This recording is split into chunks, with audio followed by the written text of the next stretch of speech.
Be sure to check out the Moving Iron podcast with Casey Seymour and Machinery Pete, with new episodes released every Thursday. You can find Moving Iron on all the popular podcast platforms, plus agweb.com and Farm Journal's YouTube channel. Hey folks, welcome back to Tractor Tales. Join me this week as we head to Illinois to check out an amazing collection from the Jacobs family. Grandpa and Dad started in the, I'd say, early 80s. Majority of the collection was stuff that was either theirs, they had purchased, and then we have some that are our family tractors from when they were originally purchased. What's your favorite?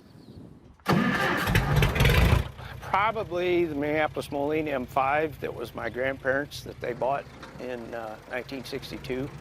It was his planting tractor, light tillage. Chasing that would probably be the 4620. It's a year older than I am. We bought that new. This tractor here primarily is the last tractor that my Grandpa Jacobs ever bought. So that has a lot of meaning to me. The 830 was restored here. Dad bought the 49A next.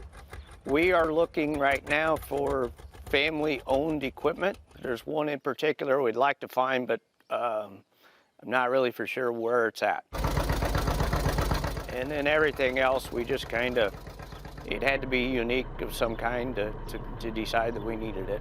Everything still goes to the field. The heritage was instilled in us, farm work ethic. The goal was for long-term preservation of the farm. My brother and I are currently working to try to teach the next generation so that the day happens that we're no longer available to do this, it can still keep going. Thank you, Greg. Well, a spectacular sight across much of the U.S. and Europe this week. The Northern Lights. Now, many of you have been sharing pictures with us online, and they were absolutely beautiful. Here's a few of those. But they also had the potential to temporarily disrupt communications. In the past few days, the sun has sent out several bursts of energy called coronal mass ejections. The potential severe geomagnetic storms should disrupt radio and GPS communications, according to the forecasters with the National Oceanic and Atmospheric Administration. And even though they may have been a challenge with GPS, they were absolutely beautiful. Thank you so much for sharing those with us.